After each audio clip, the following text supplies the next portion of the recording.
Assalamualaikum warahmatullahi wabarakatuh. Alhamdulillahirabbil alamin. Wassalatu wassalamu ala asrafil anbiya'i wal mursalin Sayyidina wa maulana Muhammadin amma ba'd. Yang saya hormati selaku dosen pengampu Pak Sunartib dan jajaran mahasiswa prodi jurusan PAIK. Kami di sini selaku kelompok 6 akan mempresentasikan tentang konsep al-samiyat dari mata kuliah ilmu tauhid. Yang pertama beranggotakan Mbak Nihayatul Afifah, yang kedua saya sendiri Muhammad Syarifuddin Subhatiar, yang ketiga Muhammad Dani Saputra, yang keempat Muhammad Khairul Rifai. Oke, kita langsung ke babnya. Pengertian al-sam'iyat. Secara etimologi, al-sam'iyat berasal dari kata sam'iyatun, yang berarti pendengaran atau sesuatu yang didengar, ataupun itu yang disebut secara bahasa. Secara berpindah-pindah dari satu individu ke individu yang lainnya. As-sam'iyat merupakan perkara yang tidak dapat digambarkan dengan panca indera manusia dan hanya dapat diketahui melalui Al-Quran dan hadis. Lanjutkan oleh Mbak Nihayatul Afifah.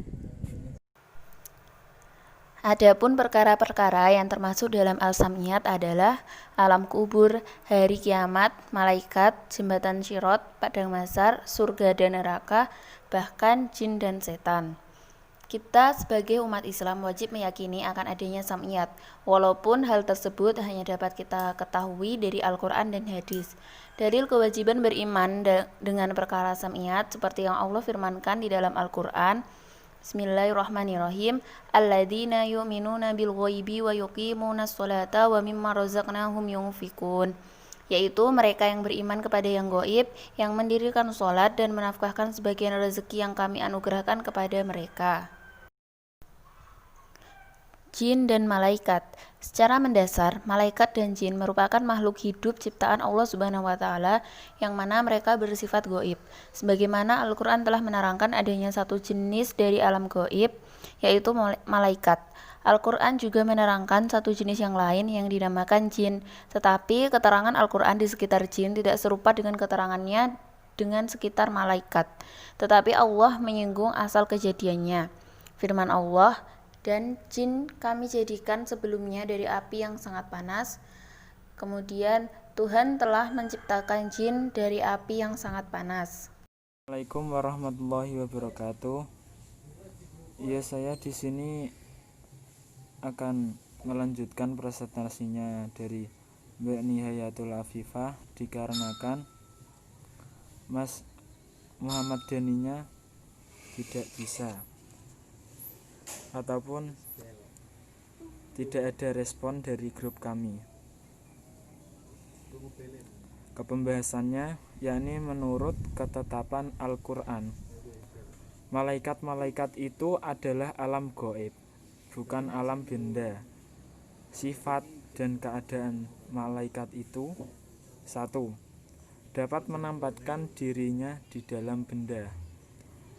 Allah berfirman, katakan, kalau kiranya di bumi ini dia malaikat-malaikat yang berjalan dengan tentram, tentulah kami menurunkan malaikat pula kepada mereka untuk menjadi rasul. 2. Makhluk Allah dan hambanya. Allah berfirman juga, bahkan mereka Allah berfirman juga, bahkan mereka malaikat-malaikat yang dimaksud itu adalah hamba-hamba yang dimuliakan. Mereka tiada mendahului Tuhan dengan perkataan yang mereka berbuat sesuai dengan perintahnya. Al-Quran Surat 21 ayat 26 sampai 27. Tugas-tugas malaikat. Yang pertama, menyampaikan wahyu, perintah dan risalah kepada nabi dan rasul. 2. Menyampaikan berita gembira akan memperoleh akibat yang baik bagi orang-orang yang mengerjakan kebaikan di dunia ini mematuhi perintah Allah. Jadi malaikat tidak bisa berbuat sawana-wana. Malaikat hanya menuruti perintah Allah Subhanahu wa ta'ala. Yang ketiga yakni mengambil nyawa dikala manusia Allah menemui kematiannya. Maksudnya ini,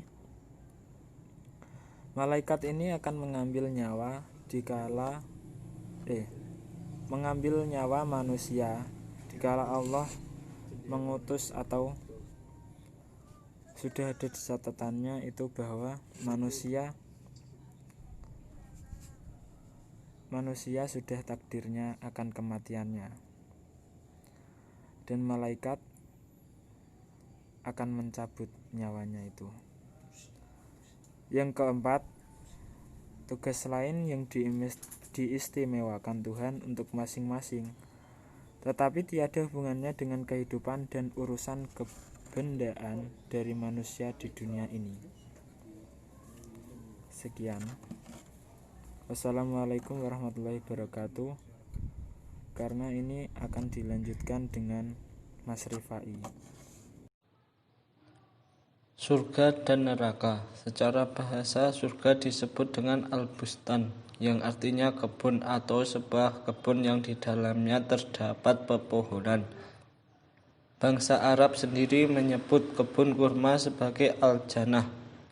Sedangkan jika diartikan secara istilah, surga adalah tempat yang telah disediakan oleh Allah untuk orang-orang yang taat, yang di dalamnya terdapat segala kenikmatan, kebahagiaan, kelezatan, serta kesejukan. Kesimpulan,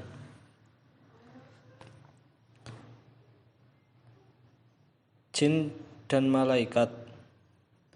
Sebagaimana Al-Quran telah menerangkan adanya satu jenis dari alam gaib, yaitu malaikat. Al-Quran juga menerangkan satu jenis yang lain, surga dan neraka. Secara bahasa, surga disebut dengan al-bustan, yang artinya kebun atau sebuah kebun, yang di dalamnya terdapat pepohonan. Bangsa Arab sendiri menyebut kebun kurma sebagai al-jannah.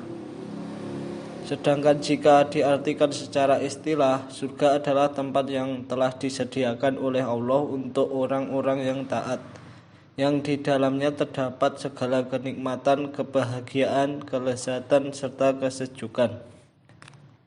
Kesimpulan, jin dan malaikat. Sebagaimana Al-Quran telah menerangkan adanya satu jenis dari alam gaib, yaitu malaikat. Al-Quran juga menerangkan satu jenis yang lain, yang dinamakan jin.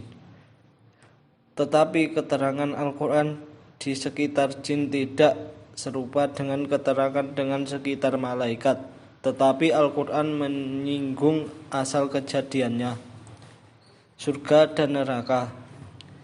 Seseorang muslim tidak ragu dan was-was untuk mempercayai bahwa kenikmatan surga itu kekal, tiada putus-putusnya. Di dalam Al-Quran tidak ada ketegasan bahwa neraka itu kekal. Hanya yang ada keterangan bahwa orang-orang kafir kekal dalam neraka. Mereka pasti akan keluar dari neraka selama itu ada. Sekian yang bisa saya sampaikan, kurang lebihnya saya mohon maaf. Akhiron, wassalamualaikum warahmatullahi wabarakatuh.